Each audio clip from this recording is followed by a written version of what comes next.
Big up, big up, big up. Comedy FC. Here we go, here we go. Come on, people, how we doing? Therapy Army, let's be having you. Where are you? Where are you? Let's be having you, Therapy Army. Welcome to United Real Therapy. Well, we're doing an Arsenal preview, but hey, I don't know about you guys, but Comedy FC. Here we go, here we go. Are you ready for Comedy FC, people? Are you ready for Comedy FC? Big up to big up to everybody here, the early bird crew. Big up, man. Big up to every one of you.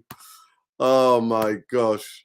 It is absolute madness. So we're talking about tonight with a couple of issues. We're breaking into the preview, even though we're going to get whacked. You know, our players are going to walk around. Ralph Ranić will work on the game plan, the formation, and then they'll just go and do what they do and walk around.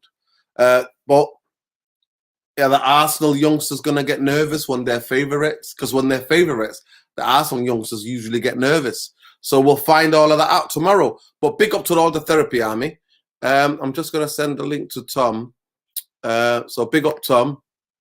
Here we go. Here we go. Therapy. It's not Therapy Army. Comedy FC. Here we go. Here we go. That's what it is. It's Comedy FC. I really enjoyed the calling last night, other than a bit of madness. And those of you who know. Oh my God, the madness was madness. But big up Khalees.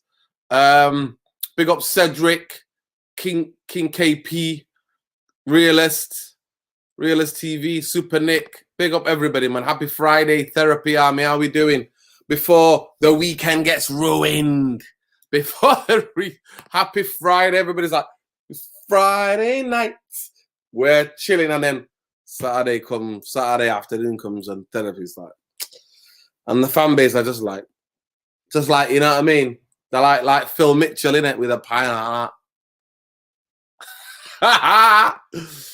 Oh my God! You know what? The Phil Mitchell memes are gonna go crazy because he's happened to be bald, just like Eric Ten Hag, in it. You know what I mean? That's gonna be weird, mate. Get AFC.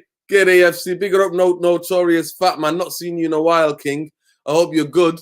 Big up to every one of you. Waiting for Tom to jump on. Hopefully, if Tom can jump on. But big up to every one of you people. Like I said, this is the Arsenal Manchester preview. Obviously, you know what Arsenal fans like. Arsenal fans absolutely make it look like winning the World Cup. Just getting top four. If the Arsenal fans in a top four race, they make it sound like they're winning. They won the World Cup. They're not even. Arsenal can't even enter the World Cup. But don't let that bit of detail get in the way of Arsenal giddiness. They are the giddiest fan base I've ever seen in my life. Genuinely, Arsenal fans by far are the giddiest of the giddiest fan base that I know. Honestly. So it's going to be very interesting what happens when they beat us tomorrow. I mean, they came to OT. We were there, obviously. We were all there on and Ronaldo 3-2 in it. We were all there 3-2. Ronnie silenced him. They were like, Ronnie this, Ronnie that. Ronnie's finished. Ronnie can't do anything. Ronnie came and bang. See you later, mate. Arrivederci. Ciao, Bella. With a penalty. Yes, Snake's Eyes. Yeah, bro. I'm a Reds fan, but I love listening to you about Man United because you break it down, and a lot of your fan base don't want to believe it. Big up.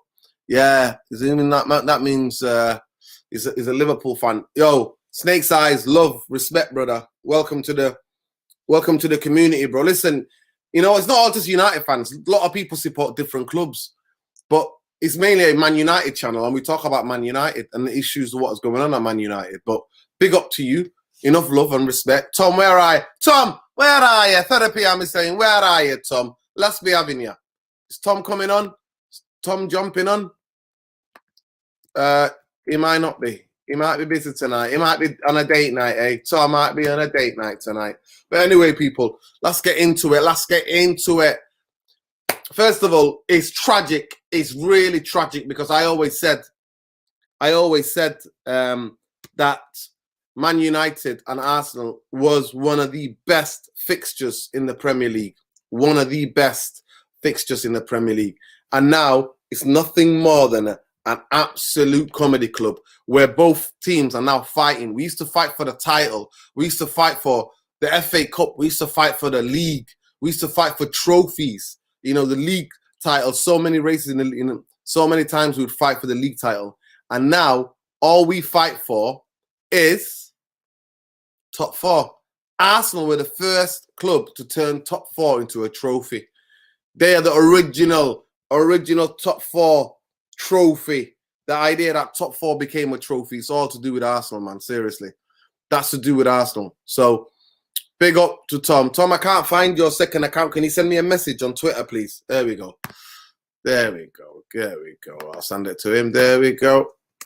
Because so many people DM me, innit? I'm a popular person, innit? You know what I mean? Too many DMs and I'm scrolling through. It's crazy to find people. But anyway, so this used to be an absolute giant. We'll talk about rivalries. Have any of you ever heard the battle of Old Trafford between Arsenal and Man United? I think it was 1991. The battle of Old Trafford. Let me just get this up, man. Let me just get this up, just to educate people, man. Battle of Old Trafford. 1990. It's like 20 man, honestly, it's 21-man brawl. 21-man brawl, 22-man brawl. It was just crazy how it kicked off. So the rivalry began from then. Like, that's when I realized, whoa, this means something. Where it was fight. I think they got docked, 3 points, or no, 2 points, and we got docked 1 point. And the referee let it go. So this is 1990. You can all find it on YouTube, yeah? I'll post a link now. Let me just get the link. Let me post a link, man. Let me just go with this and post a link. Yes, no, I'm just going to post a link, yeah? Some of you need to watch this, honestly. What are you on about, Nuruddin? What's happening? 1 second. Just get rid of this. Big up, Tom. How you doing, bro? Yeah, big up. How we doing? Tom, how are you? Can anybody hear me? Can you guys hear me? You. Please say something if you can hear me. Can you hear us, Nuruddin? Anyway, here we go. I've just added a link to the Battle at Old Trafford. What was deemed. Can you guys hear me? Hello? Hello? Guys, give me thumbs up if you can hear me. Can you hear me? Oh, big up, loud and clear. Wicked. Something happened then because I had to go to... Tom, try again, Tom, because I don't think it's working. But big, yeah, here we go. Tom, can you hear me? Right, can you hear me now?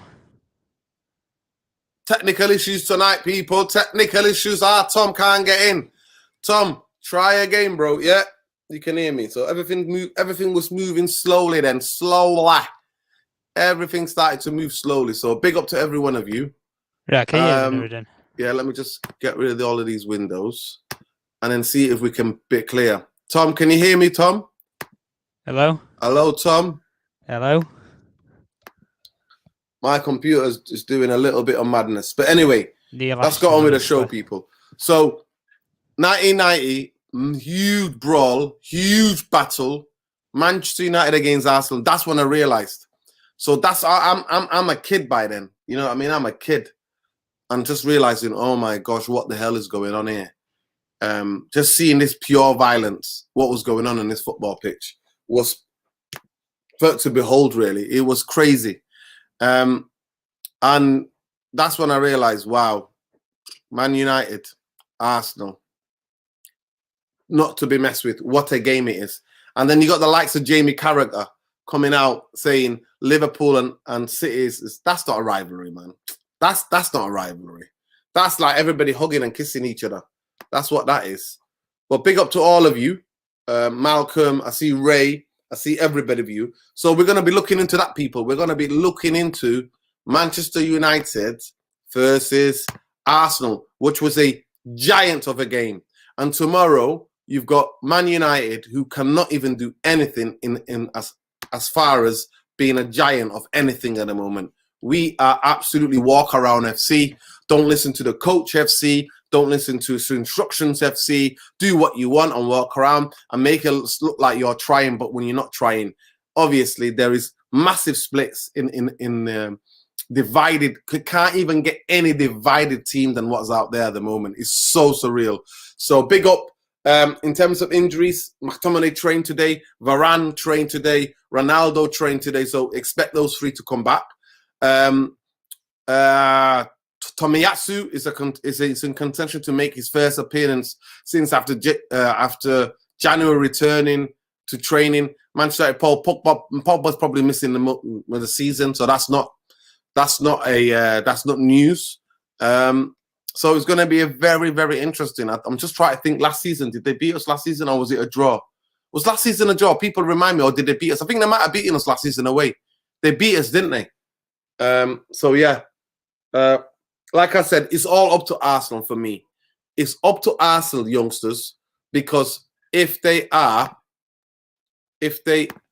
can you hear us? Right. Hello? Absolutely madness tonight. It must be my laptop. I don't know what's going on, but people in the chat must be my laptop, but the computer's moving mad. Tom, can you hear me, Tom? Nah, I can hear you, Nuruddin, but hello, you can't Tom. hear me, so can you hear no us? Anyway, so tomorrow, what I'm expecting, what kind of a game? Are Man United fans expecting Man United players to come and turn it on? So they've been walking around majority of the time, and now we're expecting them all of a sudden just to turn it on because it's Arsenal. No. This game is going to be won or lost on Arsenal youngsters and how nervous they get now that they're favourites for this game. How nervous they are going to be. That's the most important thing, is that how nervous they are, what's going to happen to them. Oh my God, that's crazy, bro. That's crazy. So the chat can hear you. Listen, log out and then come back in, Tom. So log out and then come back in and try it one more time, bro. I'm gonna remove you and then come back in. So big up to every one of you. That's what the game's gonna be tomorrow, because I can't even talk about the tactics. I can't talk about the formations. Man United had tactics, formation. They had a way to play against Liverpool, but when they went on the pitch, the gaps between like the defense, the midfield, especially the midfield, the indisciplined midfield, and how our defense and midfield, we play a high line and then we then don't go with the runners. So it's just surreal. Like, even for example, like at the end, he said it. What's his name said it? Ralph Ranić said it. You know, after in Anfield, so soon as he got asked a question, he was like, even passing. He even told them, like the United team, he told them where to pass the ball, and to keep the passing away from their pressing channels, because Liverpool have certain areas where they really press. And then Maguire, what does he do? Smashes it to Hannibal. And already, Robertson is going to be super aggressive, because that's one of the channels where they press the ball. So this United team don't listen to anybody, don't listen to any instructions. They're falling out. There's so many divides in the dressing room, and they're just going through the motions till come the summer. They're already, like I said it to you guys, they've checked out. They're on the beach. I saw it with my own eyes against Leicester. So then all of a sudden we're expecting. We are expecting, like, for Man United to go to Arsenal tomorrow, turn it on. Nah. I'm not. I'll say it again and again. This game is there for Arsenal to win. The only way that Arsenal don't win for me is that if they get nervous. If they get nervous, then, and if they start thinking, oh, damn, because against Crystal Palace they were favourites, against Brighton they're favourites, and I don't know, Southampton they're favourites. So when Arsenal become the favourites, they're like, That's what happens with Arsenal Football Club. Tom, can you hear me, Tom? Listen, Tom, I'm going to shut up. So then, can you hear me now? At least the viewers can hear you. So say what you need to say, okay? What do you think of the game tomorrow? I don't need to hear you. The viewers can hear you.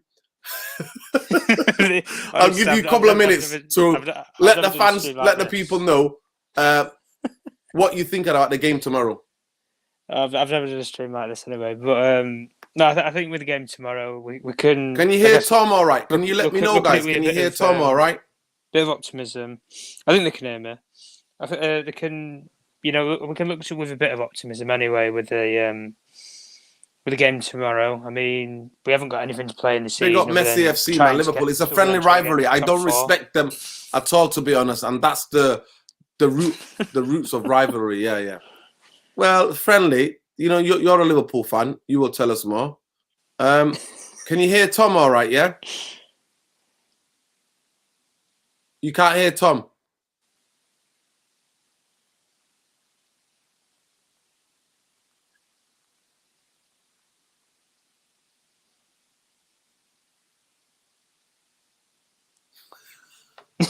Okay. Honestly, this is madness. I have no clue what's going on. Okay, nice one. We'll do Tom. Big up, Tom. Just do we'll do. Nice one, bro. There you go. I'll do the stream on my own. But laptop's acting funny.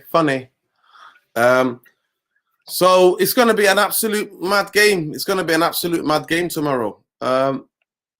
Yeah, man. Big up Marshal, Yaqub, Nuruddin, Ramadan Kareem to you, Nuruddin, and all the Muslims out here, man. Big up, yeah, man. All my Muslim family out here, and all my non-Muslim family out here, and all my atheists out here, and all my Christians out here, and Jews out here, and Hindus and Sikhs, or whatever, or Buddhists. Everybody's welcome here, man. Therapy Army, one humanity, people. One humanity, one love. That's what Therapy Army is. So big up to every one of you. So that's why I expected the game tomorrow. In terms of Arsenal, they're definitely going to play Smith Rowe, Saka. You see what they did at Chelsea the other night? Because of the game, they're not favourites. You know what I mean? Chelsea were the biggest favourites. But when Arsenal are the favourites, they tend to choke. And that's what happens. So it's going to be a very interesting game. I'm not really, like I said to you, emotionally, I've checked out like most of you. I've genuinely, big up Neil Ashton. Neil Ashton earning his wealth very well, man. Mashing up the laptop. 100%, bro. Neil Ashton doing what he does. What he does. So it's going to be a very interesting game. Yeah.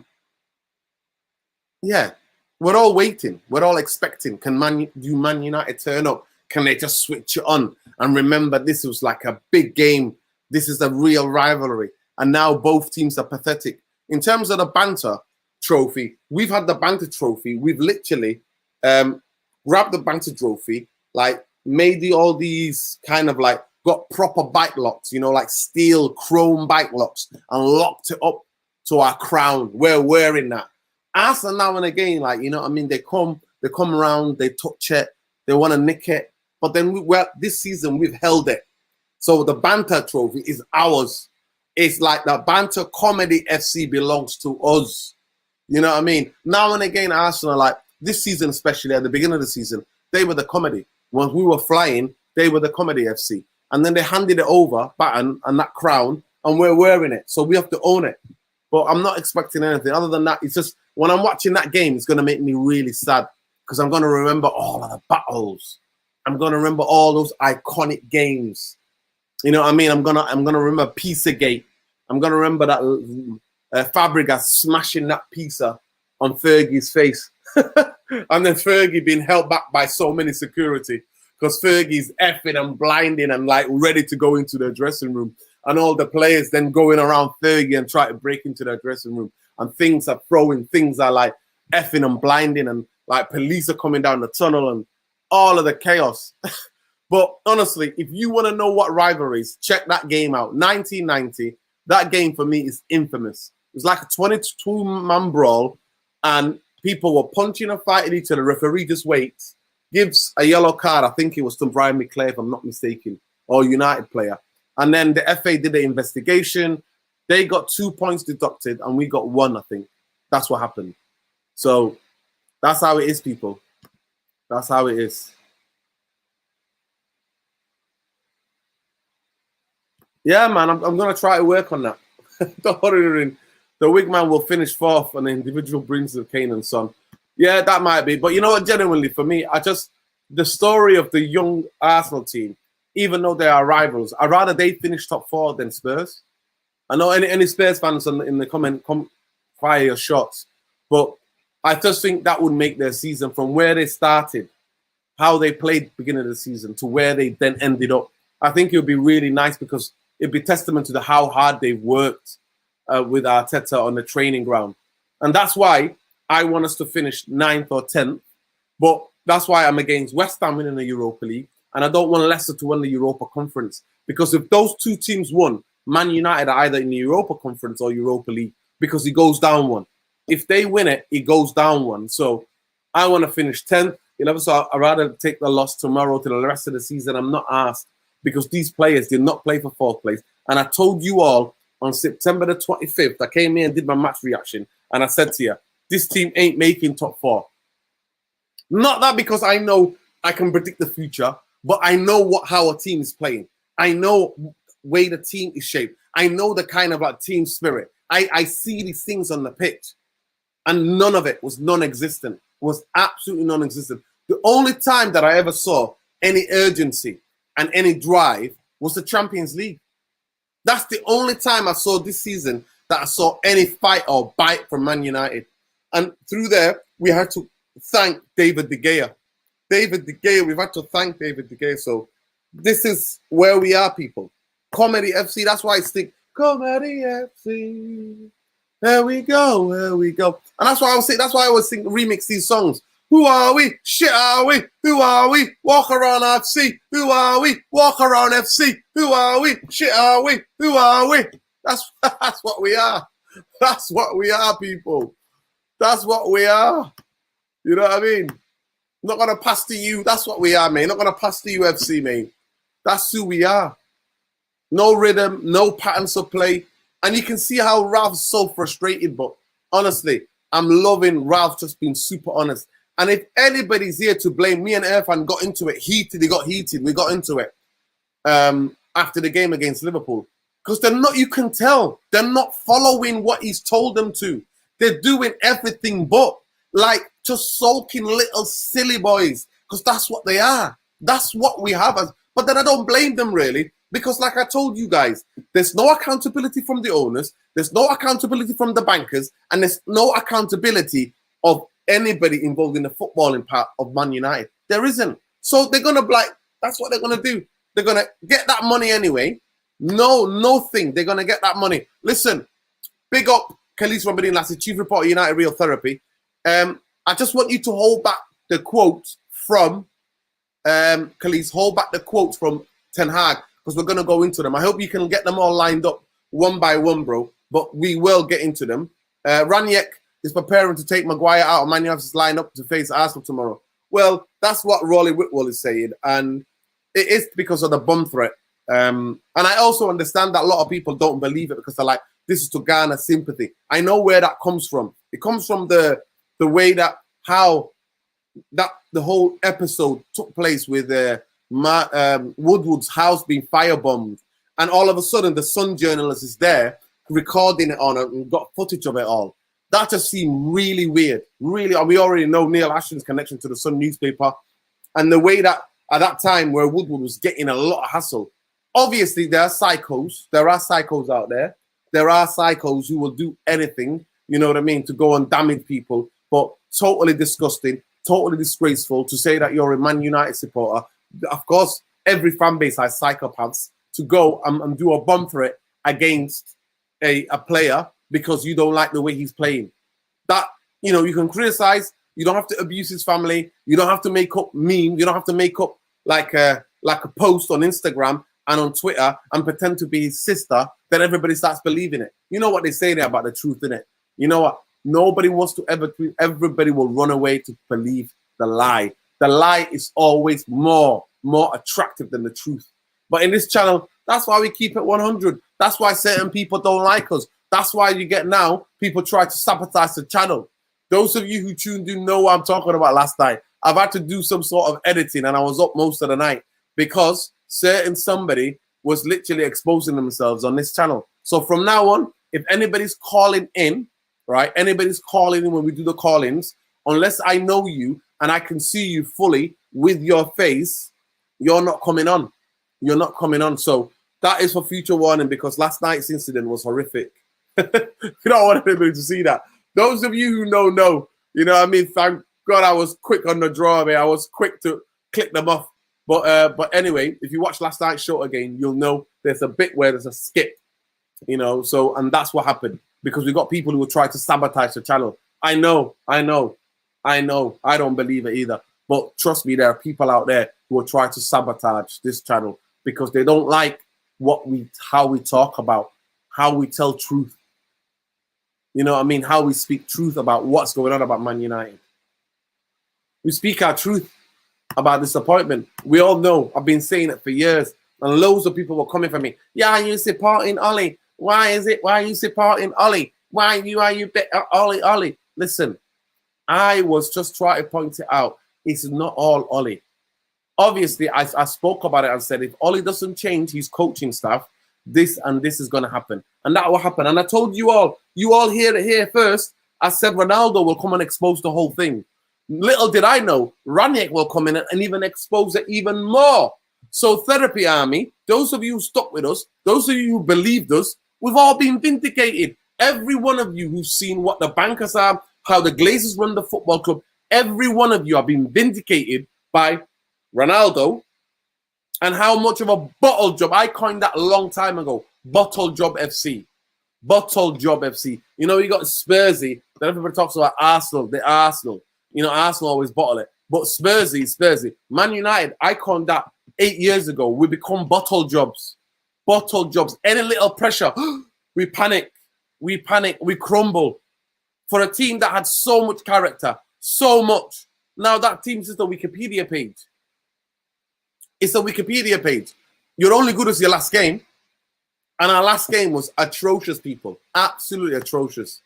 That's what we have become. So now there are people genuinely going out of their way to try to sabotage this channel and to sabotage the community that we've built. It's real because no way you coming on showing your bits on here on screen other than knowing that you try to get this channel closed down. And that's what somebody tried to do last night. So big up to the Therapy Army. You know what I mean? Everybody's welcome, love and light. But from now on, anytime we do have a calling show, if you don't have your face, you ain't calling in, mate. You ain't calling in. So there we go, people. And people just hate you for that. You see how it is, isn't it? You know those people when they come to me at Twitter, I just hit them with a gift. Everybody, if you follow me on Twitter, you know what my favorite gift is, innit? My favorite gift's Charlie Brown, innit? Just laughing. Charlie Brown going. That's my favorite gift. You know where we are, people. Therapy Army, you know where we are. But welcome to all of you who's joined us. Please smash a like on the video. Subscribe to the channel if you're new around here. And please smash that notification button so you'll be informed next time we go live. We will be going live tomorrow afternoon around 2 o'clock because I'm going to have to watch the game and then about 3 o'clock I'm going to have to watch the game and I've got to nip out and then come back and do the match reaction. So you'll get my match reaction. Because sometimes I like to give a bit of space. Sometimes I'm too hot-headed. Even though I'm emotionally checked out, I don't like to just come and appear straight away in front of you and go berserk. I don't like to do that. I like to just think about the game mentally, think about how the game went, then to talk to you all. So please, there we go. Like the brother said, big up Alex. Hit the like, subscribe to the channel if you're new around here. We're on the road to 10,000 people. We're on the road to 10,000. So let the people know this is a community. Everybody's welcome. Like I said, all of humanity is welcome.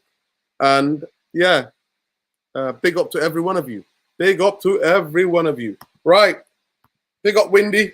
Mike, exactly. What was like Arsenal was the semis, Champions League or anything. United was struggling to get to 8th place. Yeah, trust me. Trust me. They're talking about it. Ranić. It's not only about do we solve the problem for me. It's not about do some minor amendments like cosmetic things. It's not only about how we solve these problems. For me, it's not enough to do some minor amendments, little cosmetic things. Yo, he's speaking facts. If that honestly, if that's him, if that's what he said, then he's speaking pure facts. Pure facts. There we go. Hit like, people. Hit like. Hit that like. So that's what it is tomorrow, people. It's what Man United are going to turn up. We already know majority of the big games that Man United don't turn up. They turned up a little bit against Spurs when I was away in Bilbao. They turned up a little bit against... they turned up last time we played Arsenal at Old Trafford. But they can't switch it on. They can't switch it on. And I think mentally and psychologically, because there's a massive divide in the dressing room. Big up Ivan, big up love light, bro, respect. He thinks about 10 new signings, but come on, people. As long as Matt Judge is the chief negotiator of all transfers, like Man United move like this, like slugs. They move like slugs. That's what he moves like. So unless he's sidelined, unless he's got rid of, and somebody's put in place of him, then don't ever see a massive movement. The only time this season we're going to get a lot of people leaving this football club because they've run out of their contracts and some people just want to leave. So it's like the only way you want to ever leave Man United is when you want to leave yourself, not that you'll be asked to leave. That's how it happens, people. So it's interesting. It's really interesting. And the reason why some of you might ask, why does Matt Judge do that? Because every player is an asset. Every player is giving big wages an asset. It keeps the what? Manchester United in the New York Stock Exchange. It keeps the share price up and Man United floating higher and higher. And then it'll attract more people to come and invest. Because if you're doing well, that's what happens. So they inflate everything. Nobody knows. There are loads of people in America who just want to invest, finding things to invest in to get dividends out. And this is what Man United are. Being the Glazers taking the biggest dividends. But that's how it rolls. So in terms of tactics tomorrow, we know how Arsenal are going to play. We know that they play quite compact. They're going to use the width a lot. Martellini, I don't know what Smith Rowe's been started. Smith Rowe started, then Kentia started against Chelsea. So he might just go with a winning team that beat Chelsea, or he might change it and bring a couple of people back in. So it's going to be very, very interesting. Season is done for recruitment. That's the number one important thing, of course. Let's see if Irfan can come in. Irfan's coming late. I think that's it. Irfan, I got some technical issues, and he won't let you come on, brother. I'm sorry. Let's see if it lets Irfan come on. Irf, can you hear me? Yeah, I can hear you loud and clear. Irfan's moving like mad. Sorry. Can you hear me? Yeah, I can hear you. Can you hear me? I can't hear you, bro. So I'm having some technical difficulty. I'm not going to go that long. So next time, check the shirt out, though. Put the camera down there. Let's just see the shirt. Have you been playing tonight? Check Irfan's wear. I know you can't hear me, but check out the wear. Check the patterns on that. Flyer than your average. Let the people know where people get it from. No, I got loads. I'll let you talk, bro. I think the audience can hear you, but I can't hear you. So let them know where you got the shirt from, bro. I think this one's from Italy. I think it's from Milan, this one. God knows where. I don't know where. So I always find stuff in Italy, you know? Let them know. Irfan's a bit of a stylist, people. He's a bit of a stylist. Can you hear me? Yeah, I can hear you. No, because... Can you hear me, Irfan? Can you hear me? I can hear you. I can hear you. No, so let the people know Irfan is a bit of a stylist guru, man. You should see his wardrobe, honestly. No, it's always dripping. There we go. Dripping. What do you know about drip? Everyone don't understand that language. He doesn't understand what it means about drip. Drip means you look fly, Irfan. The word would be you looking fly. Truthfully, I was in the 80s. I was in the 90s when I discovered socialism. I put two fingers up to fashion. When I realized what it was, the industry, I was like, see you later. It's a vanity, horrible, but I still like, I like to find things cheap, but I like to find unique things. That's all. No, I can't hear Irfan. Irfan, listen. While you got you here, yeah. Can you just tell people about the rivalry of just a little bit about the rivalry? You want to hear mine? You want to hear mine? Right. Arsenal and Man United. Just to tell them a little bit about the rivalry.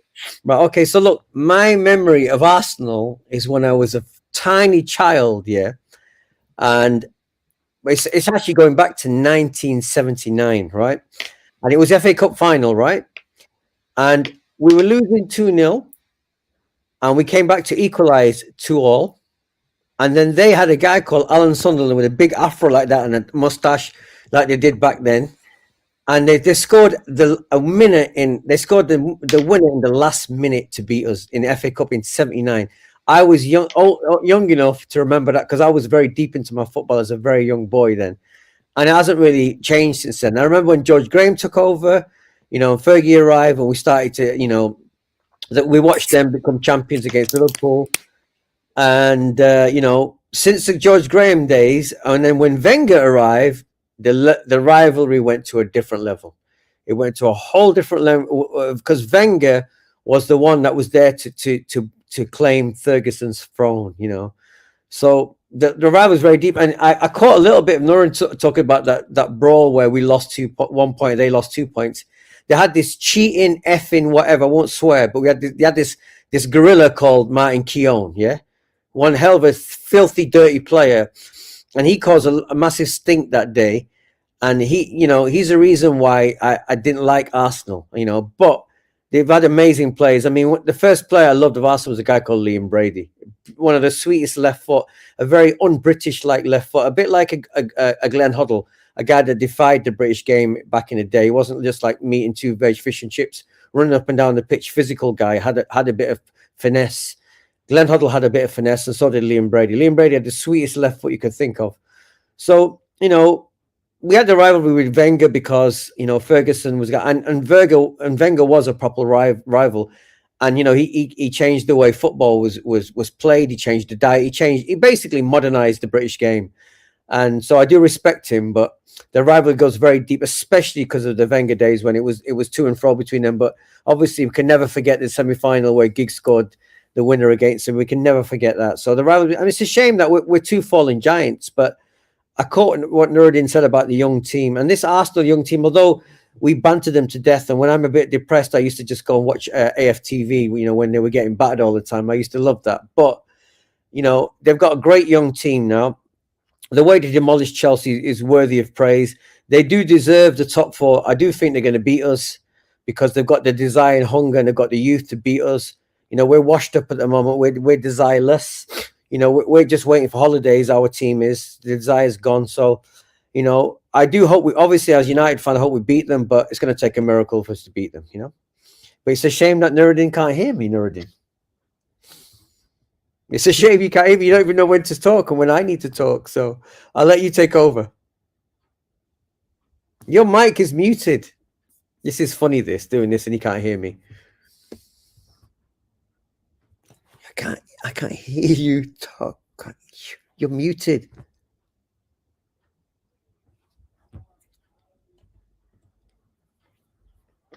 Somebody tell Nuruddin his mic is muted. You're on mute. You're muted.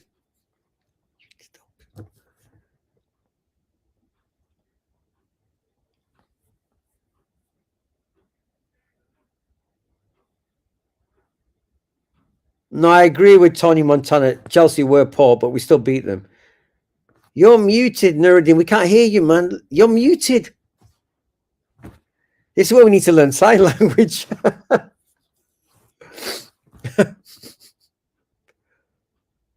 Somebody type that we can't hear Nuruddin. We can't hear you, man. I see. He just said, "Oh my God!" So I got what he said.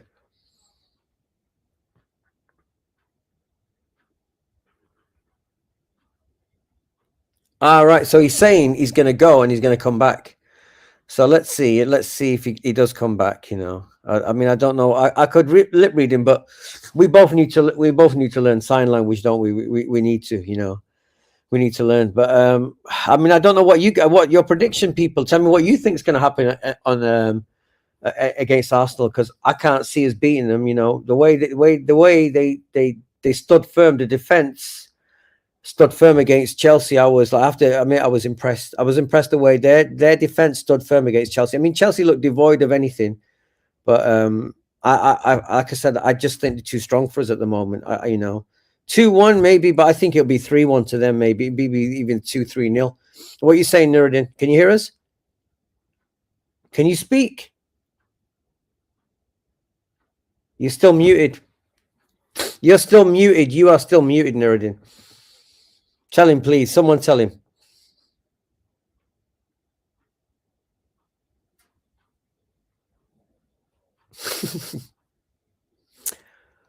Someone tell him, please, that we can't hear him.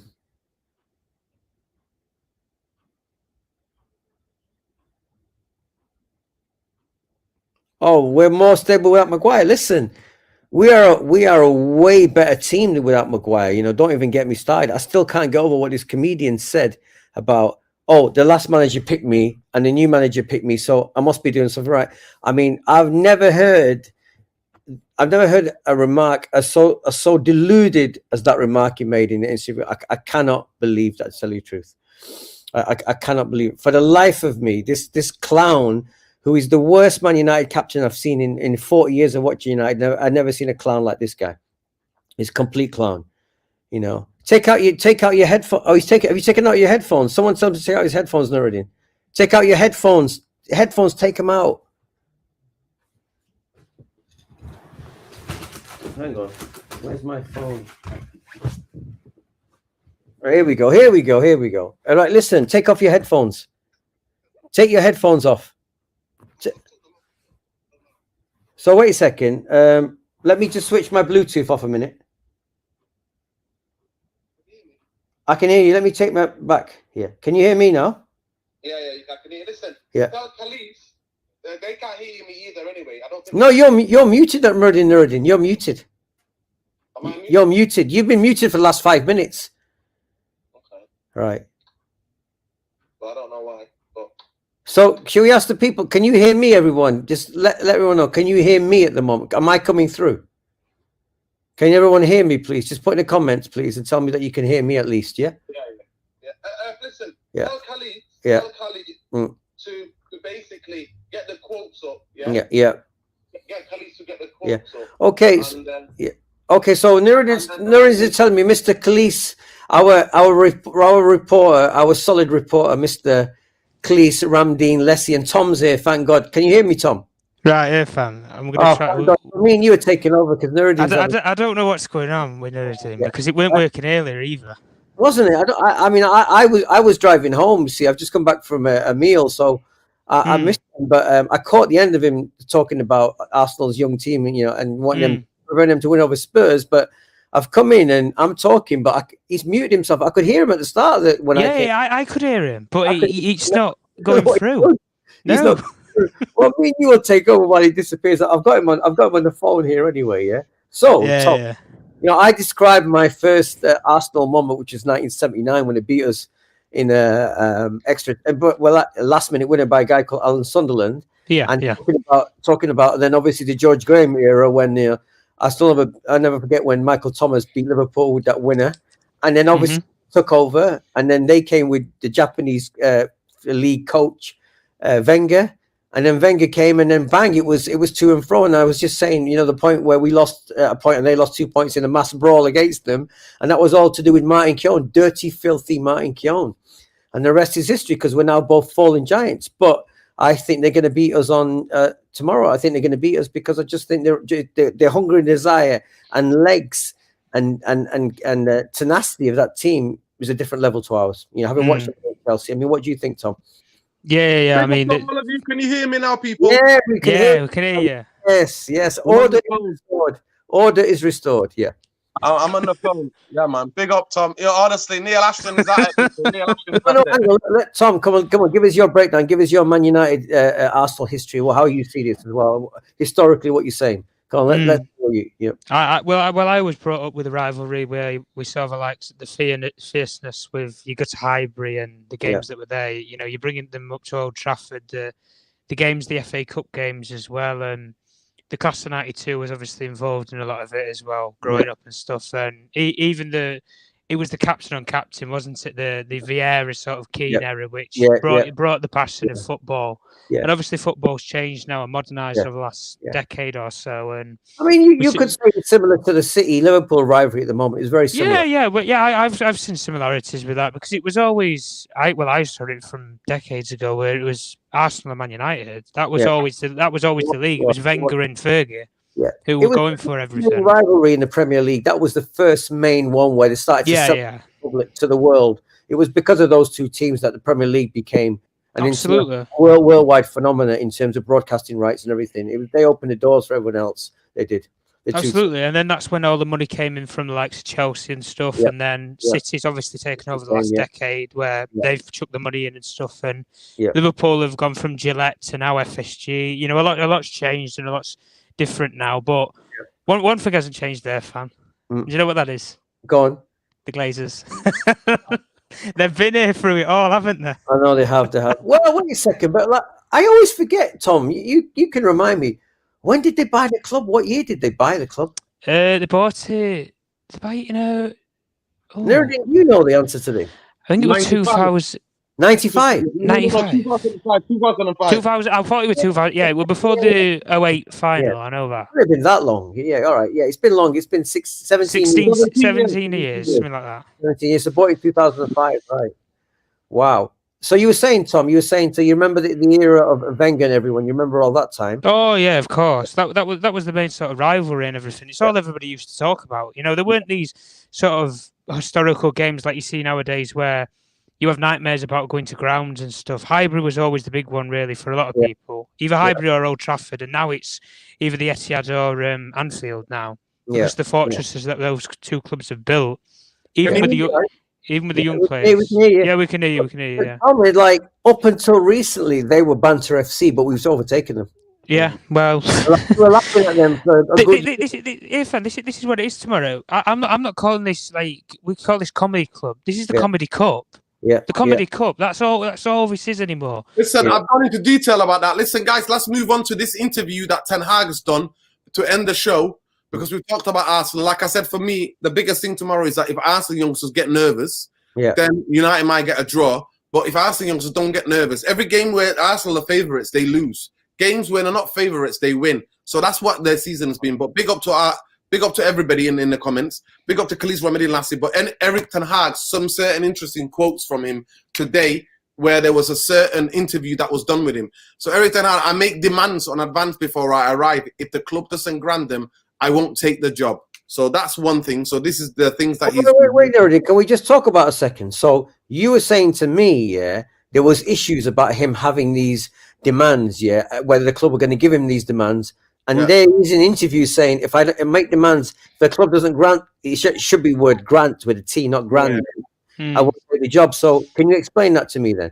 Yeah, so basically, I remember seeing a quote that was turned into a meme about him saying that if he's ever going to go with the clubs that he would like to go and manage, he needs to work with good people and people who are not going to stab him in the back. So they need to work out. Yeah, I remember that quote. Yeah.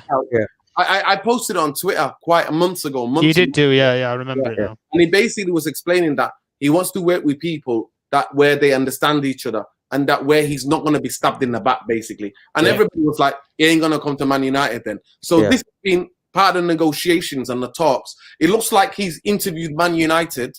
He's the one that's indicated, this is what you need to do, this is what you need to do, telling him. Apparently, some of the Glazers had to Google him to understand. This is honestly, this is no fiction.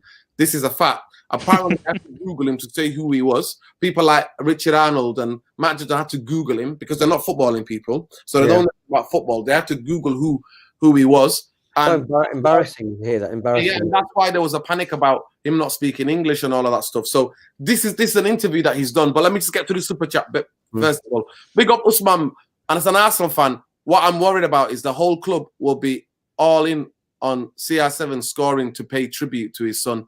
Chelsea were off it and toothless. Yeah, I mean, I don't know about Page. Listen, I doubt that. This is an Arsenal thing. Yeah, of course, the circumstances, what happened to Ronaldo's son is sad, it's tragic. But I'm telling you, it's not that they're going to try and let him score. At the end of the day, it's a competitive sport. Arsenal want to win, especially now that you're challenging your rivals for top four, Spurs, and that's the next game. That's your next game. So it's going to be very interesting. But let's get back to this. So that is what's happened. Ten Hag says, I think with me in charge, I made Ajax. So let me just go back up furthermore. Some of the quotes. So this is when he starts. He's talking about how he's making demands, and that's what was going on, Irfan. That was the kind of things that was going on. Was the idea of him trying to say this is how we're going to do things. He said he's not. He's saying here, I'm not one responsible. I'm the one who will be judged by the results. So I'm the one responsible. So basically, he's saying I'm the one that's going to be judged by the results. So if people don't agree to the things that I want, then he's going to have to walk away. And I genuinely hope if they don't listen to him, because I just want to let the therapy army know, they promised every manager the world. They promised everybody the world before our manager. And they always backstab them. So the first season, majority of managers get what they want or what they seem to want, right? And that's how it looks. Second season is where the bankers and the Glazers literally start pulling the the handbrake. The rug from the beneath the feet of the person. Yeah.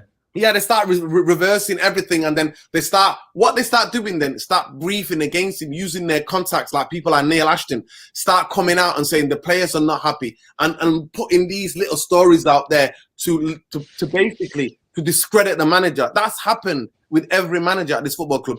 Only lost wait, Nuruddin. But to do what they're looking to do, though, what they're looking to do themselves by doing that? By doing that, they're basically saying they're just, it's almost a slow walk. So what they're doing is that they just try to give him rope for him to fail. So then they go, well, it wasn't us, it was him. He didn't know what he was doing. He couldn't get the job done. And they, listen, Ole Gunnar Solskjaer lost to Burnley 2-0 at Old Trafford. Mm-hmm. At that time, with that week, Tom will tell you, they got in contact with Olachino's representatives, and he was ready to come. They did. Ready to come. But then the last minute, they were like, ooh, Ollie then won the next game and the next game. And then they were like, ooh, we can't sack him when he's winning games. So at the end of the day, Ten Hag will walk out. When they signed Fernandes anyway, Nuruddin, around about that time. Yeah. Ten Hag, I don't want to be the ruler. I want to work together. But having a say in transfer is a condition for me. Of course it is, because of course it is, yeah. Of course it is. I mean, this is what I'm saying to you. These are the basic things, people. These are the basic things of a manager. A Man United make it out like, no, you can't have a say. Like for example, we already know he never wanted, Ole Gunnar Solskjaer never wanted Donny van der Beek. Club are just like, there you go, just drop it. No, they want a Jack Grealish, if anybody wants to know. Exactly. So it is what it is, people. But Ten Hag, this is how it is. He's telling you, I don't want to be the ruler.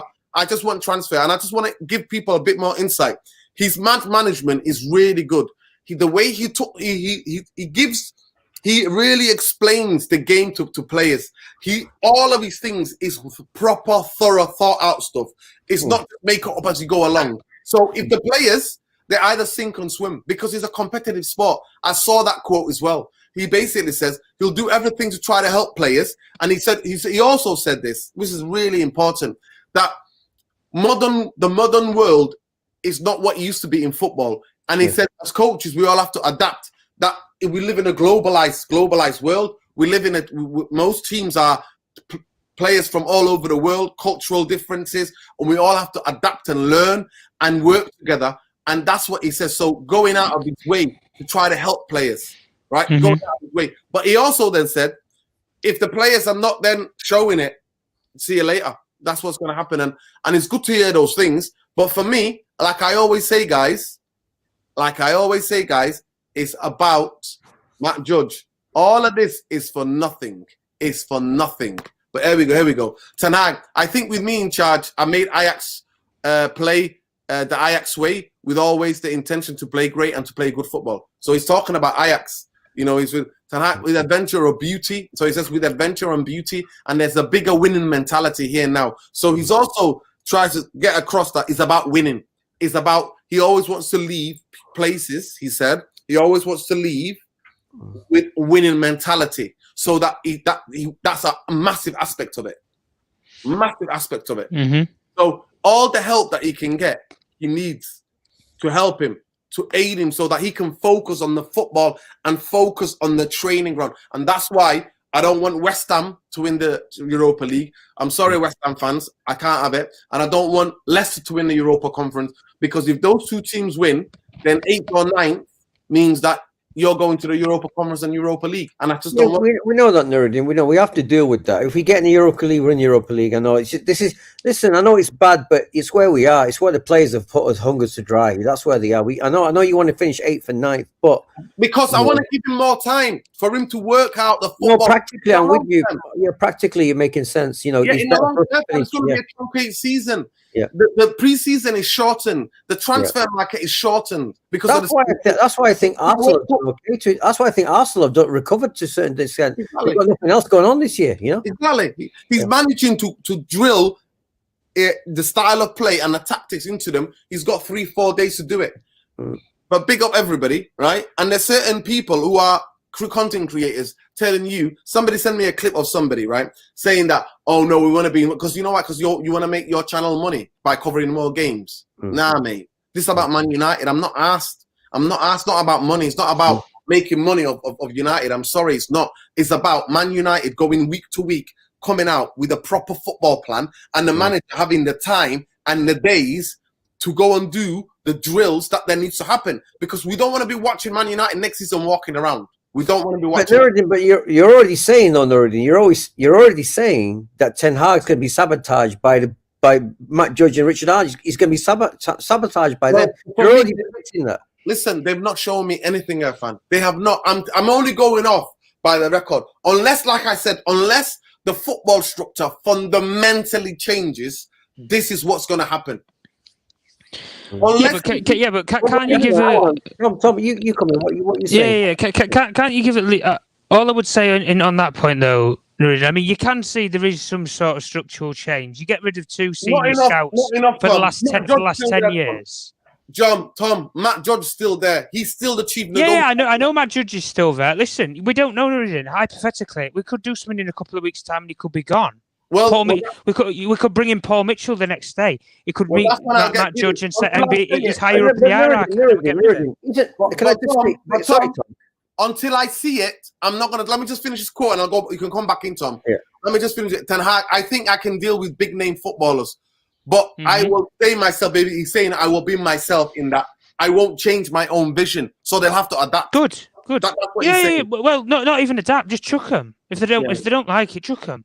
And this was in reference to Ronaldo. So the person that was interviewing him, this was in reference to Ronaldo. But Tom, don't misunderstand me, people. Every manager that I've seen, from David Moyes to Van Gaal to Jose Mourinho to Ole Gunnar Solskjaer, everything that I have seen, every manager gets promised the world. And then, like I explained to you, in the first season, everything's rosy. Second season, when that person qualifies for the Champions League or is coming close or whatever, they hit the reverse gears and they'll start winding it down. And that's what happens. And then they start briefing against them. This is what's going to happen unless Matt Judge is removed. If Matt Judge is removed, trust me, it'll be, I'll come on here and I'll tell you all, I can see some change, significant change in this football club. Until then, I'm sorry. I'm not going to lie to the audience. I'm going to tell it as it is, because I can only go by the record. Cosmetic little changes ain't going to be it. Removing two scouts, one of them that's not even had any power in the last 5 years, 6, 7 years, right? That's not after the day that we got beat by Liverpool. So this already tells me these Muppets are willing to be seen to be doing the right thing by holding back their sacking, right? This guy who's been marginalized for a long time, right? By holding back their guy, right? The guys, they should have left. They should have left soon as Ollie left, because they would have been like, what the hell is going on? But they wait and wait and wait. Bad result from Liverpool. How do we distract that United are acting something? Yeah, but you've got to start from somewhere, though, haven't you? At the end of it, you have got to start from somewhere if you want to change things. But to do it on that timing shows me it's about PR. It's about narrative. Yeah, but Nuruddin, we've got a transfer window coming up. We want it to go in this different direction. You need different recruitment people if you want to do things differently. Can I just say, Tom? Okay. Wait, 1 second. Tom, you're right. If this was all real, Matt Judge would have been removed already. Yeah, I understand that, yeah. But they're not. So they're not. And then 1 second, and then Ten Hag is having to negotiate the idea of him having a say on who to buy as the manager that's supposed to come and fix this shit. So what does that tell you? No, but we don't have the right recruitment people. This is the thing, Nuruddin. We don't have the right recruitment people. Recruitment processes and people at football clubs change every 2 to 3 years. You see it with coaches at football clubs. When ideas are getting outdated or outbranded, they go and get a new assistant coach. Klopp did it at Liverpool. Yeah. Pep's done it many a time. He did it when he was at Barcelona, and when he went to Bayern Munich, he took none of his coaches. He went completely new. Ten Hag's coming in. He's bringing some of his people from Ajax, which you've got to respect. Even, like we say, to come in, even just to sack the people, regardless of what we say about Matt Judge and everybody else, Richard Arnold, etc., you have to start from somewhere. And I would rather start sacking people, even if it's in the middle of the season. We've got possibly about 2-3 months until we should start negotiating for players. Or we want to be getting people in the door and out of the door. We've got to start from somewhere. And if you chuck the people off now, and then you can appoint the people in before we even get to the transfer window, there is enough time to change your transfer strategy for a summer window. Because we all know at this football club, we move like slugs. Like Nuruddin already says, I understand that with Matt Judge. we can't negotiate for toffee when we go into a negotiating room, and it takes us years and years haggling over XYZ clauses, blah blah blah. But even by doing that, we're not even haggling for the right players. And then we built the team like we have done. The reason why we do that is because we use third party. Matt Judge never contacts the club and directly negotiates with the club. He uses third party agents. Well, this is the problem. This is the problem, and then we wonder why we've built the team that we have, and we're not successful because we're not doing these things the right way. This is the last quote from Ten Hag, and he's talking about big name players. I will tell them their task, and whatever does not meet these tasks will hear that from me, no matter who it is. So he's basically saying, ain't nobody bigger than this. By the way, I just want to give an insight as well. He's from a very rich family who are big in real estate. He's from he's from a farming, like the countryside. So his family got money. So this guy's not doing this for money. So he's a very unusual manager in terms of like, he's not trying to get rich by this. We were brought up on the border once in Netherlands and Germany. Yeah. It's in the east. It's a rich Providence in the Netherlands. Yeah. No, but can I just say, Nuruddin, just add to that. You see, what I'm sort of stumped by at the moment is, surely he's going to look at the transfer policy and say, you Cowboys don't know what you're doing. You're paying too much for donkeys, and it's coming back, and you ended up with egg on your face. Surely he's going to say that to them. Like, he's going to say that to Ralph. He's going to say that to the board hierarchy and say, your buying policy is all wrong. You're paying too much for these players, and you've created this comfort zone where they're on stupid wages that no one else is going to pay them. And you're basically you've created this mess yourself, and it's self-perpetuating. It's not going to change. Surely that conversation is going to be had when he sees what goes on. Surely that's the first thing he's going to do. Well, Arteta's done it. Our competitor says, he went in there. He's been there for a little while, and he's got rid of the best player at the end of the day, did he not? With Aubameyang. He took balls to do that. He took balls. Yeah, but you know what? This is what we need with such as Ten Hag's coming into. Not even just with the players on the football field, the people who are in operation, the people who are possibly potentially above him, who he's got to work with. If he doesn't see fit that Matt Judge is making good negotiations for the players that he wants. Listen, at the end of the day, if we get the right players in the team and we build the right team, nobody's going to care how we negotiate, are we? We're not going to care. If we get the players through the door, we've got the manager through the door, thank God. Now we can now players around Europe and agents and everything know who the manager's going to be. Tom, don't you think it's a problem giving some of these, shall I say, average players 180 to 220? Absolutely. Don't you think that's a problem? Yeah, absolutely. And this is why we are removing... Players who are winners do not get paid that kind of money. It's insane. This is why we are removing, like we are with certain people at the football club. So these players aren't even bought. Then we don't have these situations in years to come. Listen, this is where we go. This is what Rio Matt should have called in last night. You need to because this is one of the hilarious. Big up Rio Matt, by the way, one of the always consistent people in the chat. A strong member of United Real Therapy. By the way, we don't all have to agree. We never have to agree. Football has always been about opinion, but I like this. That's why I brought it up. I actually like people who disagree with my point of view, 100%, because I don't want anybody. Everybody has to have it if they're informed. And your comment or your opinion is always have to be informed. So it says, Nuruddin, stop brainwashing the young audience about Matt Judge. Eric Howe will not join United unless his demands are met. Well, I'm sorry to say, unless Matt Judge is either sidelined or removed, ain't nothing changing anytime too soon. How about that, Rio Matt? Because his record has been horrendous, moving like slugs. Let me give you let me educate you, right? Let me educate you, for example, right? We were meant to sign. This is a true story. This is true story. You can go and recheck yourself. Under David Moyes, we're supposed to sign Andreas Herrera, right? Herrera playing in Bilbao, if I'm not mistaken, or was it Zaragoza? One of them. I think Bilbao. Anyway, Matt Judge negotiates through third-party agents, but what happens? Some of them people don't know the Spanish market, how to do it. Now, to me, most Spanish players all have buyout clause. Yeah, they do. It's a well-known thing. Everybody's got buyout clause. For Manchester United, to me, and the way it works in Spain is that the player buys the club who are buying him, give the player the money, transfer the money to him, and then he buys himself out of the contract with the club that he's leaving and going to the club with the money from the club that he's going to. Guess what they did? Guess what Man did? Sent people, guys, with cash, with suitcases full of money. You can find it. You can find it. Just honestly, just Google Do it. you know a funny story as well, Nurjan? There was a similar story that happened with Tony Kroos, and he never come. Because he didn't know how it was done. So he sent guys with suits and wearing shades and that, with suitcases to go meet them. And then the Spanish wolf got whiffed of it, going, who are these guys? And straight away, Man United go, no, it's nothing to do with us. We don't know those people. We don't know those people. This is who Matt Judge is. So, Rio Matt, go on, do the research, then come back to me. I've got another story for you, right? Man City were negotiating with Shakhtar Donetsk about Fred. Shakhtar Donetsk, guess how much they wanted?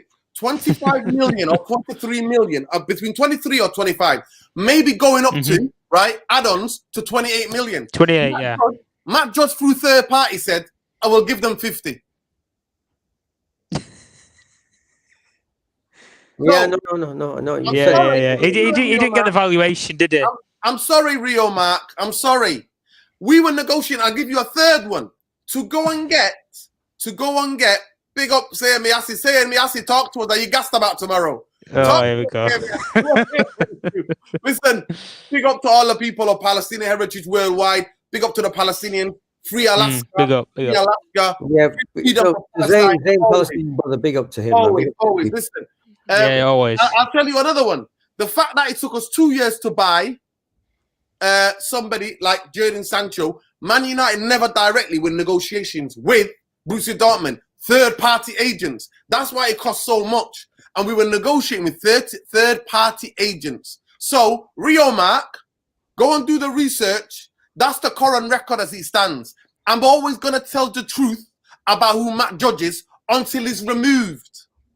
So that ain't going to change nobody. Ain't brainwashing nobody. Everybody can go on Google, research this, and come on, bring it back to my face. Ain't nobody doing that anytime soon, brother. But keep commenting, keep interacting. Yeah, but to summarize your point, Nuruddin, what you're saying is it doesn't matter if with Ten Hag in, you're saying that Ten Hag is going to see the poison that exists in our club and the comedy at the club. So much as we're all like think there might be an opportunity for things to change, at the moment you can't see that change. Yeah, that's I can't see it until the people are in place, unless those people are removed, unless the power is taken away from those people. If people are coming into the club, though, Nuruddin, if people are coming into the club like Paul Mitchell and stuff, why would you bring these people in if you're not going to give them power? He's not going to come. He's not going to come if you don't give him the tools to work with at the end of the day. Same with Ten Hag. Okay. Tom, did you see the Michael Delaney tweet today? I did, yeah. Michael Delaney. Yeah. Delaney, Irish guy who writes for the Independent. Independent, yeah. He's always told the facts about the Glazers and the bankers. So I give him credit for that. Now, does it mean he gets everything right? No journalist in the world gets everything right. Sometimes journalists work on sources and they have to check, triple check the story. But he said, Paul Mitchell coming to Man United, he said, I want what? Exactly the same thing. I want total control or I'm not coming anywhere. This is a quote from Paul Mitchell. Paul Mitchell worked with IP Leipzig. He was the head of recruitment, right? And people are like this to me. No, but John Murtaugh is director of football. No, Paul Mitchell has done different jobs at different football clubs. For the Red Bull group, he was the global. What was he? I'll say it slowly for the people at the back. Global, right? Global recruitment guy. That's what he was. Global recruitment officer. Yeah, that's what he was. At AS Monaco, he's a football director. Sporting director. And at different places, he was a technical director. So let's get this right, people. Let's get this right. So don't come here without being able to back it up. Disagree with me all you want, people. Until I see Ranieri being given a significant, not just a consultant, significant role at Man United. Murtaugh being allowed to do what he's doing by bringing, and I give him credit for that, Murtaugh. He has done good. He has done good with his decisions. Yeah, like the fact that he brought in Ralph Ranieri, and now we've got Ten Hag because of that, right? But if Paul Mitchell is brought in, I need to see Paul Mitchell being placed as the head of recruitment. That's what we need to see. Big up, brother. You don't have to do the super chats like that. Seriously, you don't have to. He's coming back at me. He says, Arsenal 4, United 0, Saka hat-trick, Maguire on goal, the bald... Dr. Evil from Austin Powers, you are getting, can't even save you next season. Sterling, Benzema, Hazard, all be ours. Zayn Miassi needs to join me at the poker table, you know. He needs to join me at the poker table. Seriously. Listen, I have to read that back for the people because the way he writes is the way he writes. I love, listen, Zayn Miassi literally typifies every Arsenal fan. Arsenal fans, you know, the Giddy trophy. We've got the banter trophy because we are a comedy. We are a comedy FC. But the absolute Giddy, when you look in the dictionary and you go, what does the word Giddy mean? You see Arsenal Football Club. And you don't just see them, you see their fans. Thousands of their fans jumping out of you, out of the line, out of the dictionary book. Because that's what they are. Arsenal 4, United 0, Saka hat-trick, Maguire own goal. The bald Dr. Evil from Austin Powers, you are getting, can't save you next season. Sterling Benzema Hazard be ours. Every season he tells me, he tells me what players they're signing. And none of those players ever go, but big up Saying Miassi. Big up Saying Miassi. I'll say this again, slowly for you guys. Genuinely. If Matt Judge is removed, if Paul Mitchell comes in, you will have my attention. I will come on here and say, Manchester United, in terms of football structure, have significantly moved, made huge strides to try to fix something that should have been fixed 10 years ago. That's all I'm saying. I understand that. This is the next chapter in episode Man United in the Greek chat. This is the next episode to see whether Ten Hag can challenge the structural issues at the club, to see whether he can, or he's going to be another guy that's just putting the combine harvester and just. Don't you think though he is being the people who he's being put around him, even if it wasn't Ten Hag, let's say it was Pochettino, for example, or Nuruddin Olachino, he is being given the tools around him. He's being given the right people around him, really. Ralph, Murto's making good decisions. You know, we're bringing someone like a Paul Mitchell as well. These are good people you can work around. Can I just say, is this Paul Mitchell's? Is it a rumor or what is it? I keep reading about. No, he's in talks with Richard Arnold over becoming head of global scouting at Man United to take over from Jim Lawler's role. Right. And then they're speaking to Nigel O'Boyle about being the deputy footballing director alongside John Murto. But at the end of the day, that's the guy who works at the FA who used to work for Liverpool. He used to work for Liverpool, and you know what, Irfan? He left Liverpool. Liverpool started winning. Klopp started getting what he wanted and everything. So that could be a bad sign. But big up. Listen, let me just big up, man. You're not Spurs, Mikel Arteta. Love Arsenal, hate Kroenke. Hey, Uncle Dino. Don't include me with the rest of those Muppets. I beg. He's talking about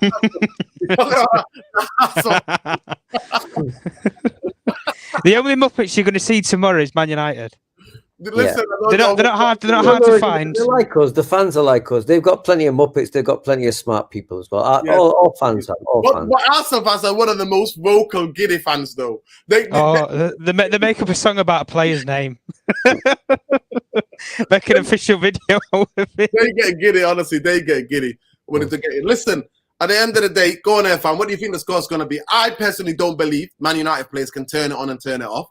So I think there's going to be this. Are we playing home or away tomorrow? Away. So I think it's going to be 3-1 to them, or even 3-0 to them. Tom? I can't lie. That's what I honestly think. Yeah. I mean, if Arsenal turn up, I think like they did against Chelsea. Chelsea are a lot better than us right now, and I don't see us scoring goals at the moment. So, apologies for anybody I might offend. I'm probably going to go 3-0. I'll go similar as their fan. This is it. Listen, Adam. What are you saying already? What's your prediction? Yeah. Don't sit us on the fence here. How am I sitting on the fence? If the Arsenal youngsters don't get nervous tomorrow because they're favourites for this game, it could be an easy 2-3. It could be 2 or 3. So you're same as us, yeah. Yeah. Great minds think alike, lads. Great minds think alike. On form, yeah. Adam Sarr, what am I incorrect about? Please get back at me with that one. Yeah, but Rio Mac, listen, next time you have a call in, please call in. I've had to tell them about what happened last night, guys. And it took me hours to edit it because once the video's live now, it takes a long time for it to process. Because it's a long stream, yeah. It's a long stream. And it took hours for me to edit. Honestly, oh my gosh, I was awake till late at the night. But there are people who are out here to sabotage us, people. There are people out here to actually sabotage the channel because people don't like what we're speaking. So that's a credit to you. You know what they say in it? You're not doing anything great unless you've got people who are hating on you in it. That's how it works, in it. That's how it works. So big up to the therapy army, and people are trying to do sabotage. Because what the guy was doing was just crazy. Was absolutely crazy. Big up, man. We all know nobody gets giddy. Trust me. You know what? You watch the Straight Jacket podcast. Saeed, as officially, he used to have 2 giddy cards. Yeah, one of them he handed it back to the club. The other one he burnt. So both cards are gone now. We haven't even got the spare. He had 2 giddy cards. He used to get giddy about everything. He used to go on about Harry Beckham. They've broken him. That's what I remember that as well. They have absolutely broken Saeed. Saeed used to come on here like with the Straight Jacket podcast on Saeed TV. Used to argue with me. I don't want to know about the bankers. It's about the football pitch. It's about the fun. I used to try to explain to him what you see on the football pitch. It's what's been done around the back, right? It's what's been done around the back. And I tell everybody, Manchester United's injury and rehab, sports science is one of the worst. It was one of the best when Carrington opened. No, do you know what's even worse than all that? The nutritionists. Yeah, the nutritionists. Listen, I think it's shocking what you told me, and I did my research on it, and I found it all out about that with the players. They eat what they want. They drink what they want. They go out on the piss every weekend, like with the English contingents at Manchester City. It's disgraceful. Is this true, Tom? Is this definitely true? No, it is true, Irfan. I've done my research on it and everything. I didn't believe Nuruddin at first, but then I actually went back and everything.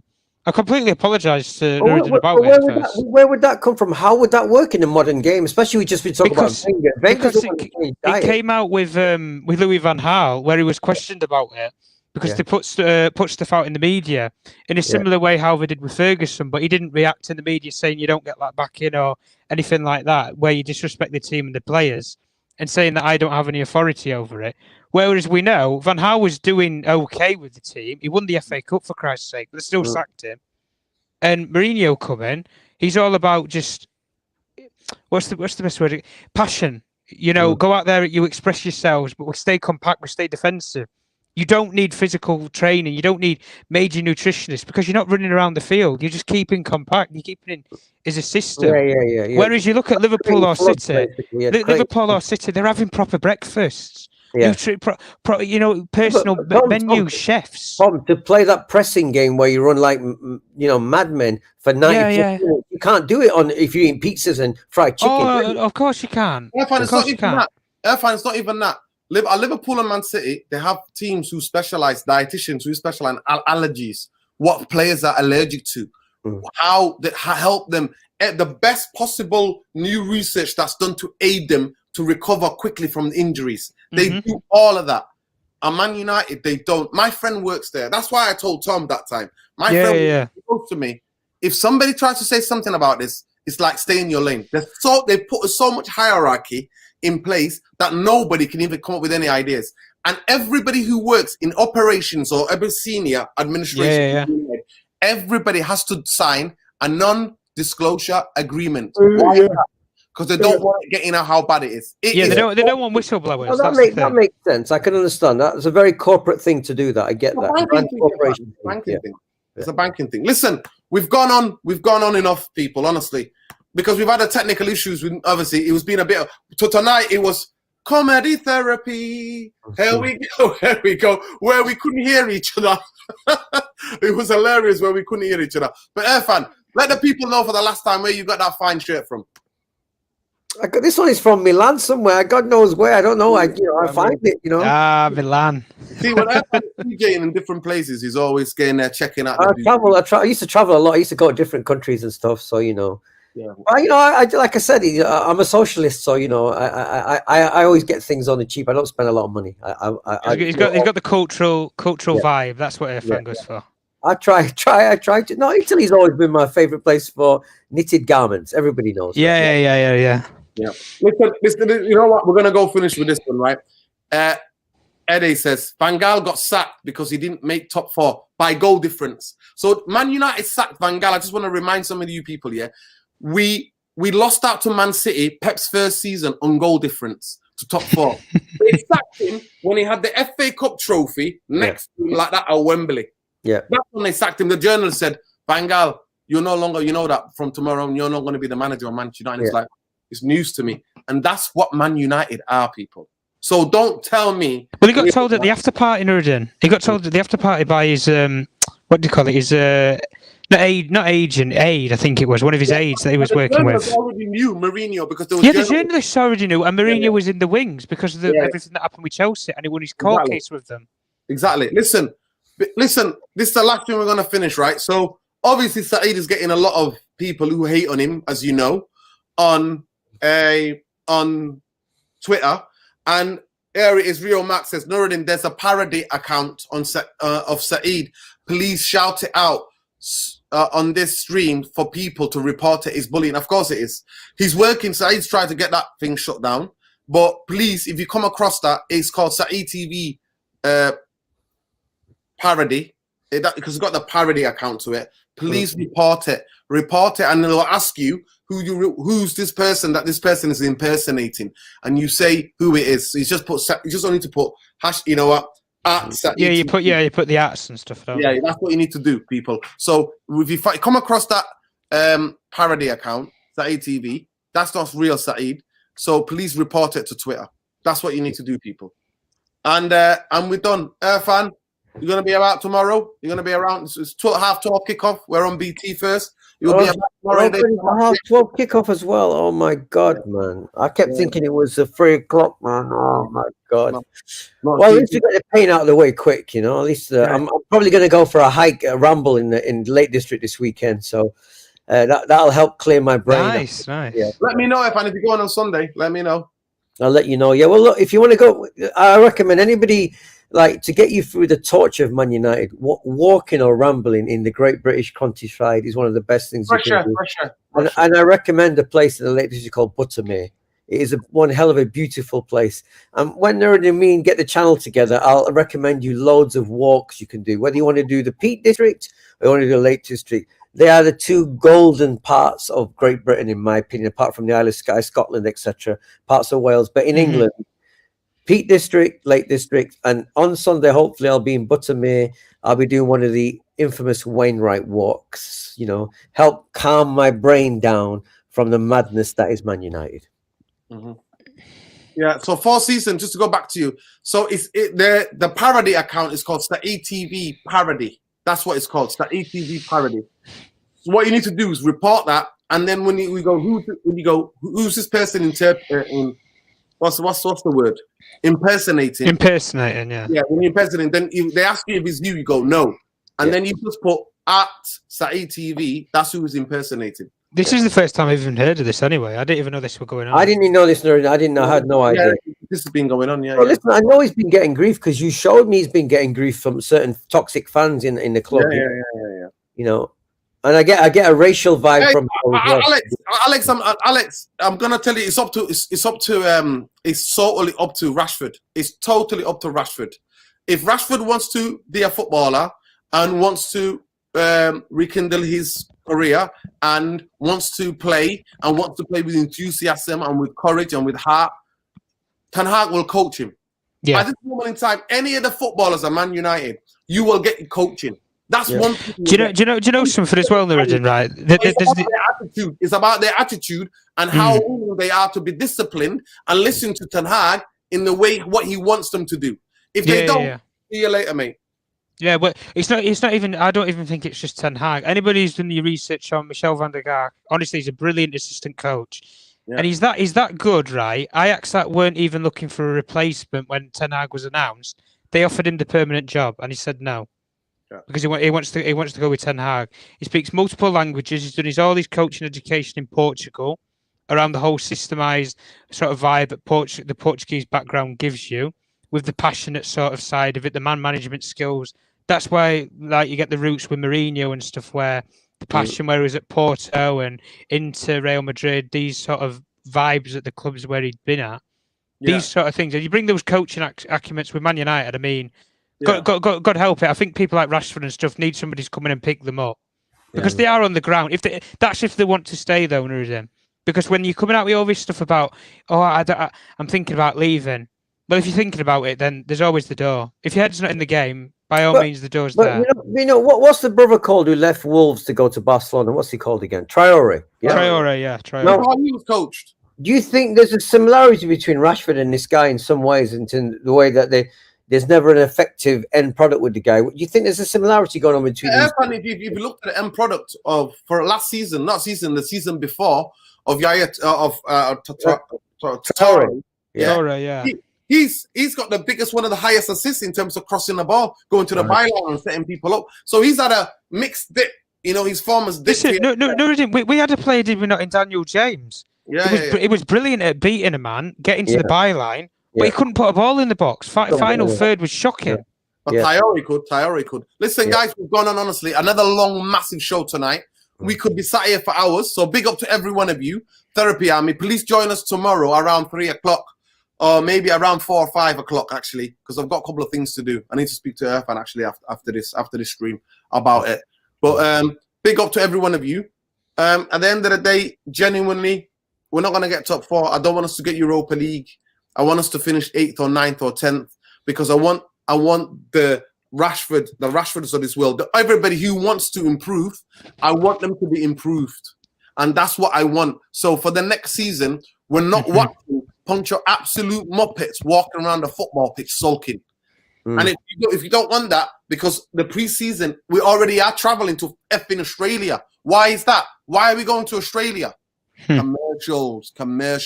Liverpool are going to be there as well. Commercial to go and do more commercial AF. We could have gone to the Highlands in Austria, in High Peaks in Austria, to go and train and to really be ready for the season.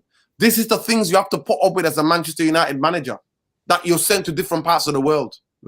It's ridiculous. Of course, but it's the club, though, isn't it, at the end of the day? That's the problem. The commercial aspect of it. But just to say, those of you who don't know, go and check out, especially the Michael van der Vaart, his name is Van der Sar. Is that his name, or Van der Vaart? His name is the assistant to Ten Hag. Van der Gaart, yeah. Van der Gaart. The Portuguese system of football is 4 things. They believe, their philosophy of coaching, 4 things are happening in every game. There are only 4 things happening in every football game, and that is where it is. And you choose. You either choose to be a possession team, you choose to be like Jose, that you believe in possession is dangerous when you've got the ball because the team can nick it off you and score, or you believe keeping possession of the ball, keeping the things ticking, playing in the triangles, playing in the... All of that stuff is fascinating. I was reading a book. My friend came and borrowed it, and I'm not seeing it, and now the guy is traveling. So I need to find out, and I forgot what the name of it is called. But it was about explaining the 4 principles of Portuguese football, where they believe 4 things are going on in each game. There are 4 scenarios. In every football game, there are 4 things happening. And that's where they base the whole coaching on. And it's interesting. Carlos Queiroz, who's an incredibly tactical coach. Yeah, Carlos Queiroz, yeah. In terms of T-shape, and you saw that with Man United when we went to the Champions League. You saw it with Egypt at the AFCON. Yeah. How he makes a team really way to not to be beaten. Really, he absolutely measures the pitch like, stand, you're in this box. If that, they can't be able to do this, they can't be able to do that. It is detailed. It's incredible, right? And we already saw Man United. Then we went away in Europe, and we had the least goals conceded away from the team that used to concede a lot and get beaten in very emotional, we'll have a go, you have a go kind of games. He made us into this, and it was a nice little mix with the football we could play through the thirds with René Moulenstein, because that's when we had proper coaches. We had a system coach, Carlos Queiroz, who knows how to get the team into a defensive shape. Then we had René Moulenstein, who knew about the one touch, how you go through the gears one touch quickly. In the last third, it's about his way of coaching is the elements of surprise, but ball moving, one touch, and players being dynamic in terms of interchange of positions. And that keeps a defensive guessing all the time. They think, oh shit, where's the run? Who am I going to go with? Where's this runner going to go with? And that was some of the best football that took Man United to 3 league titles back to back, and 2 Champions League finals. Yeah, because we had them with Barcelona and that, didn't we? Exactly. So big up to every one of you. We'll keep it here. Irfan, let them know where they can find you quickly. Twitter for politics, and Instagram if you want music. And fashion. There we go. No. It's the old school. Actually, we'll talk about that. Listen, we'll have the merchandising on the new channel, won't we? That's where we're throwing it. Listen, 100%. We're going to get some merch on here as well, by the way. Tom, let them know where they can find you, bro. Yeah, you can find me at Tom Journalist 1. There we go. Wait. What is that? Your Twitter handle? Yeah. Yeah, Twitter handle. Okay, yeah. Right. I need to follow you, mate. I think you already do. I don't know. I can't keep up. Tell you the truth. Twitter because it does. I need to learn how to use Instagram, but I'm definitely going to set up a Therapy Army Instagram. You need it, Nuruddin. We need to set that up. So big up to every one of you. Love and light people. I'm sorry, I can't lie to you and go, Man United are going to turn up tomorrow. I can't see it. It breaks my heart to know Man United team is not worthy. This Man United current team is not worthy of the Liverpool fixture, of the Man City derby fixture, and of one of the biggest rivalries in recent years, in the last 20 years, 25 years in English football, Arsenal versus Manchester United. And it ain't. Tomorrow, what we're going to see, absolute dog. We're going to see people walking around, people sulking, because that's what the season's turned out to be. And I don't blame Ralph for 1 inch. Ralph even talked about, I'll repeat just for the last comment on this. So Ralph talked about how we told them where Liverpool pressed. He told them specifically, Liverpool press in these areas. Don't pass the ball in those areas. Find other ways to get out. What does Maguire do? Smash it to Hannibal. That is one of their pressing channels. Who's on that side? Robertson. They win the ball back. Boom. Go. There we go, people. So big up half of their fan base, the Arsenal fan base, are some of the most deluded fans in the world. But without them, the world will be boring. I'm glad they exist. They are the ultimate giddy fans I've ever heard in my life. They made top 4 into a World Cup, even though a club team can never enter the World Cup. You would think it was the World Cup. So big up to them. I hope they get it. Peace, love, light, bankers out, Glazers out, all these people out. Football structure, I guarantee you people, Therapy Army, I will not lie to you. If Man United put in a proper football structure, I'll be the first one getting giddy, mate. I'll be having a little party around this table. I'll get a clip of that, everybody, for us all. I'll get a clip of that. Trust me. Peace. Big up. You're not Spurs. Mikel Arteta. Love Arsenal. Hate Cronky. Cristiano to slam and dunk. Ben.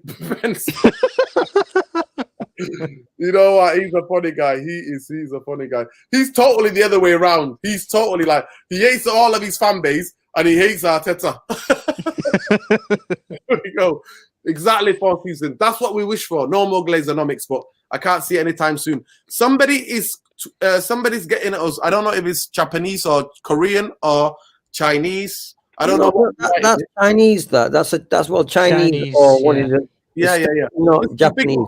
Big up, man. Big up. Sorry, we can't read your comments to read out. He's sorry. Not saying anything, He's not saying anything. There's no comment there. There is no comment. It's just a bunch of comment. It's just a line. There's no comment. I don't know what this person's saying or trying to do. You know. I don't know. Anyway, well, big up. Anyway, big up, man. Big up. We welcome. Everybody's welcome here. Everybody's welcome. That's a comment of the night. Big up, Ray. Big up. Ray, you know what, Ray? Ray never misses anything. Ray never misses anything. But love and light, people. Take care. We'll see you now. And big up Saying Miyasi again. Saying Miyasi, love to hear from you. You don't have to put super chat through. You can just talk to us normally, bro. I love to make a documentary about Saying Miyasi. Honestly, no word of a lie. Because the streets want to know who's this Saying Miyasi. People want to know, but love, light, take care, people. Peace. Glazers out, always, every day, 24/7. Bankers out.